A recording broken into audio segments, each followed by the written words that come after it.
Welcome to the Bare Metal Cyber CRISC Prepcast. This series helps you prepare for the exam with focused explanations and practical context. Once threats and vulnerabilities have been identified, the next step is to evaluate them in the business context. Identification tells us what might go wrong, but evaluation helps us understand how likely that event is and how much damage it could cause.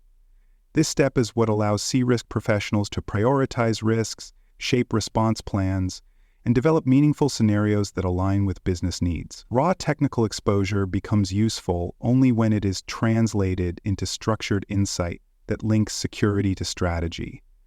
The evaluation process is where judgment, data, and stakeholder input come together to form a clear picture of organizational risk. On the exam, this is often where you are asked to bridge the gap between technical inputs and business outcomes. For more cyber-related content and books, please check out cyberauthor.me. Also, there are other podcasts on cybersecurity and more at baremetalcyber.com. Several key inputs guide the evaluation of threats and vulnerabilities. The first is threat likelihood, which considers the capability, motivation, and opportunity of the threat actor. A well-resourced attacker with a strong incentive and easy access will create a higher likelihood than a casual actor with limited tools. Next, the severity and exploitability of the vulnerability must be assessed. How easy is it to exploit, and what level of harm could it cause? Evaluation also requires a realistic view of current controls and how effective they are in mitigating exposure. An asset's criticality matters too. Internal systems that hold sensitive or high-value data require more protection than public faking or less essential assets. Finally, business impact factors, such as customer disruption, financial loss, and regulatory exposure, guide the evaluation process by framing the importance of the risk within the organization's tolerance levels. A common way to perform this evaluation is by using a risk matrix. The matrix may be qualitative, with categories such as high, medium, or low used to describe both likelihood and impact. This approach relies on expert judgment and is often used when data is limited. A quantitative matrix uses measurable inputs such as expected financial loss or the number of hours of downtime. Some organizations prefer a hybrid model, which uses structured scoring systems backed by narrative explanations. The right method depends on the maturity of the organization, the availability of historical data, and the expectations of leadership. For CRISC professionals, the goal is consistency and clarity. On the exam, if a scenario shows an impact rating that doesn't align with the system's importance, it may be a scoring error. The correct response will emphasize aligning impact and likelihood ratings with business reality. The next step is scenario development, building a clear, actionable narrative that reflects real exposure. Every risk scenario must combine 4 elements: a threat, a vulnerability, an asset, and a potential impact. The basic format can be expressed as, if a threat exploits a vulnerability on an asset, then a specific business impact may result. For example, if an attacker exploits a phishing vulnerability in user behavior, sensitive HR data might be compromised. These scenarios are not simply technical statements. They are designed to support prioritization, risk acceptance, mitigation planning, and executive reporting. CRISC professionals must ensure that scenarios are clearly worded, traceable to real assets, and aligned with known threat vectors and organizational risk concerns. Scenarios can take many forms depending on the domain of exposure. For human scenarios, consider user behaviors and attacker tactics. For example, if a user reuses a weak password across systems and an attacker obtains it through phishing, then unauthorized access may compromise sensitive HR data. For process scenarios, focus on how poor oversight or missing controls allow risks to manifest. For instance, if change approvals are bypassed in the release cycle, then a misconfiguration could expose payment systems to fraud. For technology-focused scenarios, identify weaknesses in configuration or maintenance. For example, if a legacy server is left unpatched and a known exploit is used, then data corruption could occur in the production environment. Each of these scenarios is anchored in technical reality, but translated into business terms. On the exam, clarity and relevance matter. Vague or overly specific scenarios will not score well.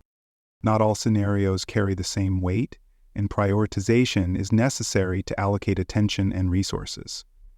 CRISC professionals prioritize scenarios based on several criteria. These include the likelihood of the scenario occurring, the severity of the potential business impact, and the organization's ability to detect and respond to the event quickly. Another key factor is the strength of current controls. Weak or absent controls increase both likelihood and impact. Finally, alignment with the organization's risk appetite and regulatory obligations determines how urgently the scenario needs to be addressed. On the exam, when asked which scenario to prioritize, the best choice will usually involve high business impact, weak or missing controls, and strong alignment with critical assets or compliance requirements. Effective scenario development also requires engaging stakeholders and presenting the information in a way that resonates with different audiences. Business unit leaders, IT teams, compliance officers, and executives all have different perspectives, and the scenario must be tailored accordingly. For business users, focus on how the risk affects customers, revenue, or process continuity. For IT, include technical detail and control references. For executives, emphasize strategic alignment, reputational exposure, and compliance posture. Risk scenarios must be translated from technical language to business language using metrics and terminology that the audience understands. On the exam, communication is often just as important as risk logic. Strong answers will reflect the ability to make risk real and relevant for decision makers. There are common pitfalls in scenario development that CRISC professionals must avoid. One is vagueness. Scenarios like "the system might be hacked" do not support decision-making. Another is being too narrow, focusing on specific technologies without linking to broader impact. A third pitfall is failing to define business consequences, such as financial or operational harm. Scenarios must also account for interdependencies. Ignoring how systems, processes, or people rely on each other can result in underestimating risk. Finally, scenarios must be maintained. As threats change, assets evolve, or controls improve, scenarios must be updated to remain relevant. On the exam, if a scenario is unclear, outdated, or disconnected from impact, it likely reflects poor scenario discipline. The best responses emphasize clarity, traceability, and alignment with current conditions. CRISC professionals use a variety of tools and templates to support scenario development. A scenario worksheet is one common tool, capturing the threat, vulnerability, asset, impact, risk owner, likelihood, and treatment response in a structured format. Heat maps and risk registers help visualize scenario severity and prioritize action. Threat modeling tools and governance platforms offer collaboration, version control, and integration with policy and control libraries. Scenario libraries help teams avoid duplication and ensure consistency across departments or assessments. Documentation must support reuse, audit, and refinement. On the exam, questions may ask which tool to use or what documentation step was missed. The correct answers will reflect structured, scalable practices that support repeatability and accountability. In CRISC exam questions about scenario development, you may be asked what is missing from a given scenario. Often the correct answer is the business impact or a control consideration. Other questions may ask how to improve a scenario. The best improvement might involve clarifying vague elements, linking the scenario to business goals, or updating outdated components. You may also be asked which scenario should be prioritized, and the correct answer will involve high-impact events, weak controls, and alignment with sensitive assets. If a treatment plan failed, the root cause may be that the scenario was not defined well enough to support proper planning. The strongest answers in these questions connect technical exposure to business-length, decision-ready narratives that can drive action. Thanks for joining us for this episode of the Bare Metal Cyber CRISC Prepcast.